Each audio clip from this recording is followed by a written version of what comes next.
This video is sponsored by the award-winning Daily Market Movements trading platform. To open a live or demo account, simply visit dmmtradingplatform.com. Hello guys, it's Max here from Daily Market Movements. Welcome to another episode where today we're going to be analysing the crude oil prices. Just before I start today's video, anyone who's interested in joining my free analysis group over on Telegram, then please do not hesitate to scan this QR code on your screen. Also, just a quick update. Tomorrow I will not be posting any videos. The videos will resume as per usual on Monday. It's just because I'm attending a corporate conference tomorrow, so I won't be able to be on my laptop, but I will be on my phone. So make sure you scan this QR code as I'll be updating my group throughout the day. But let's start here with the crude oil prices. Crude oil had a complete breakdown yesterday. I mentioned during yesterday's video that it hit my stop loss at around $75 a barrel. Quite glad now in hindsight that I closed in because we did at one point yesterday go as low as $72 a barrel. Now this is the problem here for the crude oil markets. Crude oil is a very technical asset. And what does that mean? It just means that many investors trade crude oil on technicals rather than fundamentals. But the problem here for crude oil was that the technicals right now are screaming to sell this market, as we've just created a new yearly low, and like you expect, we probably will go and visit $62 to $64 a barrel. But on the flip side, if one does pay attention to the fundamentals, you would realize that the fundamentals for this market are very, very bullish. They're very, very strong.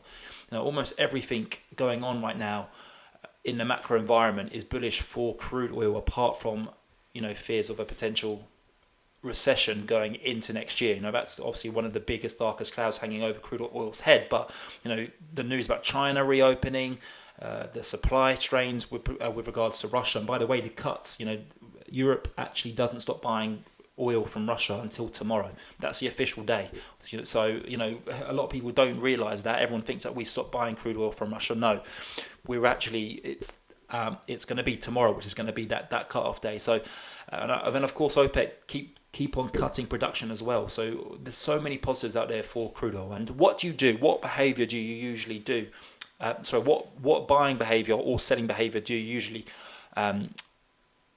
usually perform with a market that behaves like this? Well, what I tend to do is I wait for a situation where this market becomes so bearish that everyone's just throwing in the towel, thinking, I don't want any part of this market anymore. And then that's when you become a buyer. And at current levels, we're not quite there. Yes, the RSI is approaching oversold territory, but I wouldn't be a buyer here because we are mid-range of this downturn. I would be a buyer down here at $62 a barrel, where it really looks like we're going down towards $55 to $50 a barrel. That's when I would be a buyer of this market, not up here, because I still do believe we could fall lower. So that's what I'd be looking to do here for crude oil. Would I be a seller up here? Probably not, because of the fundamentals are very strong, and I wouldn't be surprised if this market broke out of this downtrend eventually.